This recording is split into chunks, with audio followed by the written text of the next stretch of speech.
words of Jesus to turn the other cheek and things of this nature. Do you think that as an actual experience of sitting down with an offender like that has something to contribute to that religious process? Or? I think it does, because you can always say that you forgive someone, but it's not until you can look someone in the face and they can sit there and tell you, like, yeah, I killed your husband, and I'm truly sorry for that.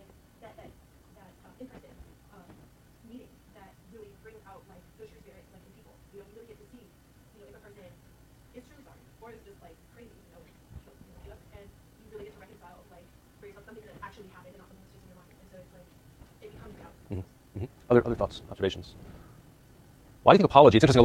All restorative justice practices put a lot of weight on apology. Sort of a starting point for any restorative justice would be for the perpetrator to acknowledge their fault, as you saw the man do here, but also to actually apologize. You can acknowledge fault without apologizing. And certainly, after weeks of looking at penal justice and its variations through history, it seems kind of amazing that an apology could be important compared to these grand themes of retribution, deterrence, incapacitation, etc.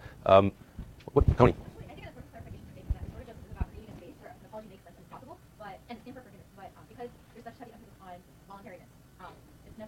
There are programs that do build in expectations, but it's said that true restorative justice will never put pressure or expect an apology or forgiveness. But it's supposed to create a dialogue where you can just be the other as human.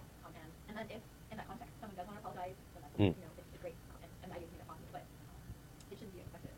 And there's a danger, I suppose, that if we bureaucratize restorative justice or make it a big part of our emphasis, and it could become more formulaic and kind of you just get up and mouth the words or whatever. I was just going to comment that in that exchange that we saw, and I think that similar exchange is what helps is taking the like imaginary monster that we create when we envision murderers and other criminals, and just by recognizing that they're people, I think can change a lot of things. It can change our whole criminal justice system. Just one experience like that, one person might give you insight that, okay, the next time you read about something horrific in the newspaper, I mean, there might be more behind that story than what politicians or private jail industries are trying to get you to believe. And if you think about our current penal model as a knowledge system, that is a system of flows of knowledge, I mean, one of its flaws clearly is that we don't actually learn much about the crimes or the people that committed them unless under very unusual circumstances. I mean, typically, there won't be a trial, so that stuff won't come out. If there is a trial, let's say it's a capital case, things that will come out about the crime or the background of the offender will be tainted in a sense by the adversarial notion that they're just doing that to avoid the death penalty or they're doing that to get an acquittal, etc. And so one of the problems is that the system makes us aware of crime and hyper-aware of crime, but then it doesn't provide any contextualizing knowledge. I mean, if there's anything as terrifying as violence is terrifying enough, but what we often call senseless violence, and as a way of expressing sense we don't understand it, it doesn't come out of a context for us. We can't, part of the reason that killing and dying in the military, although it is very traumatizing for people, and we know that we don't do a very good job dealing with the trauma that our vets suffer from both being wounded and from having to kill other people. There's a context at least, right? The military is a context in which people sort of understand something about the nature of the violence they're up against. Crime often doesn't have that, and one of the things that comes across in these restorative justice exchanges is that when people learn about the context of crime, it's not that the harm goes away,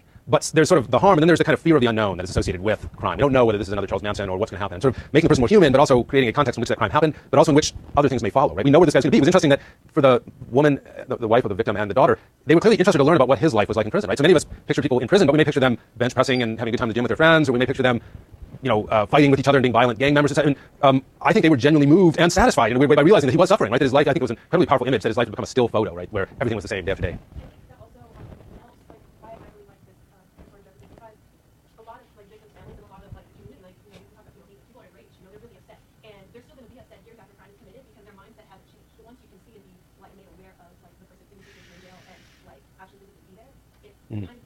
I guess that sense of like boundaries is tempered a little bit because you realize that okay, that's another thing I want to punish. It's been punished, but I didn't realize right. that was And it's a sense of outrage that only the victim can speak to. And one of the things that comes across in this that's very interesting to me is that a bureaucratic justice system, you might think it would protect the offender against the emotions and rage of the victim by being professional and distanced, but it also the people who are acting in a professional capacity can't forgive this person. They have to in a sense adopt a policy of at a distance at best, where as he said, they don't look at me as a human being, they don't address me as a human being. A victim can do that. And one of the last 2 points I want to make is that two of the things that are most powerful in our penal culture that lock mass incarceration in place. One is our concern about victims, and the other is our desire for incapacitation, which is about sort of protecting ourselves from crime. Well, RJ, in an interesting way, addresses both of those. So it addresses the victim. It gives the victim a place, in some ways, more prominent, more honored than they have in the current adversarial prosecutorial system. But also incapacitation, right? Incapacitation sounds very cold and automatic and mechanical, but what it really means is social defense, having a way to know that you're going to be protected, that you're not going to be out there exposed to violence and harm. And one way to do that is by developing warehouse prisons that will hold the people we fear in them. But the problem, of course, is that when you hide them behind that prison, they just remain scary, and they're monsters always, and you wonder what's going to happen when they come out. Restorative justice addresses that incapacitation need with a contract, with a kind of negotiated agreement. What's going to happen in the future? How are you going to change yourself to make sure that you're not a threat to me? How's my community going to offer me as a victim some protection? So I think, again, it's not going to be like, well, let's replace prison with restorative justice. The real question will be, how can restorative justice, working in the gaps that our hopefully shrinking prison system will open up, make it possible to assimilate and digest, in a sense, this larger block of punitiveness that we've created, and now we need to do something with that. We need a positive agenda to take that somewhere. We are at the end of our time. We will come back together next week to take a final look at our prison crisis and where it goes from here, and have a good last weekend before the final week of class.